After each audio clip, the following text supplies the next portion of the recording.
మోకాళ్ళ నొప్పికి నా డబ్బులు వేస్ట్ అవ్వకుండా నా మోకాళ్ళ నొప్పులు తగ్గుతాయి. ఇలాంటిది ఏదైనా ప్రోడక్ట్ మార్కెట్‌లో ఉందా? ఆ మోకాళ్ళ నొప్పులు వచ్చినప్పుడు ఫస్ట్ మనకు మైండ్‌లోకి వచ్చేది ఏందంటే మెడికల్ షాప్‌కి పోయి ఒక పెయిన్ కిల్లర్ తీసుకొని మీరు చెప్పినట్టు యేసుకోవడం. పెయిన్ కిల్లర్ అప్పటికప్పుడు తగ్గిస్తుంది కానీ అది కంటిన్యూస్‌గా ఒక పర్మనెంట్ సొల్యూషన్ కాదు అది యాక్చువల్‌గా. అంటే లేదంటే రూట్ కాజ్‌ని అడ్రెస్ చేసేటటువంటి క్యాపబిలిటీ టాబ్లెట్స్‌కి లేదు. ఇప్పుడు గ్రాండ్ వాక్ అని తీసుకోండి.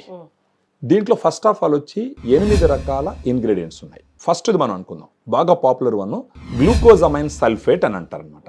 ఈ గ్లూకోజమైన్ సల్ఫేట్ మోకాళ్ళ నొప్పులు తగ్గిస్తుంది, వాపు తగ్గిస్తుంది, మోకాళ్ళలో ఉండే గుజ్జు పూర్తిగా కరిగిపోకుండా కాపాడుతుంది అని ఎలా తెలుసుకున్నారు అని అంటే క్లినికల్ ట్రయల్స్ కండక్ట్ చేస్తారు. మనం పరిశోధనలు అంటాం. ఆ క్లినికల్ ట్రయల్స్లో రోజుకి 1500 మిల్లీగ్రాము ఒక మనిషికి ఇస్తే ఆ విధంగా ఒక 3 నుంచి 6 నెలల పాటు ఇచ్చుకుంటూ పోతే గనక అప్పుడు వాళ్ళకి మోకాలు నొప్పి తగ్గుతుంది.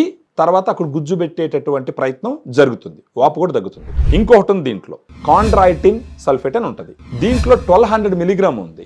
దీంట్లో పసుపు నుంచి తీసినటువంటి ఎక్స్ట్రాక్ట్ కుర్కుమిన్ అంటాం అనమాట.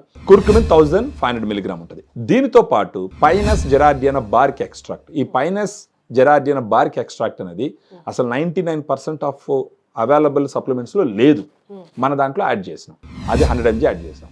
And vitamin C 80 milligram add చేస్తాం. సో 8 రకాల ఇంగ్రీడియంట్స్ క్లినికల్ ట్రయల్స్లో ఏ డోస్ అయితే వాడితే వాళ్ళు మంచి జరుగుతుందని గుర్తించినారో ఆ డోస్లో ఇవ్వడం జరిగింది. అందువల్ల 7.5 గ్రామ్స్ పౌడరు ఒక సాచెట్లో ఉంటుంది.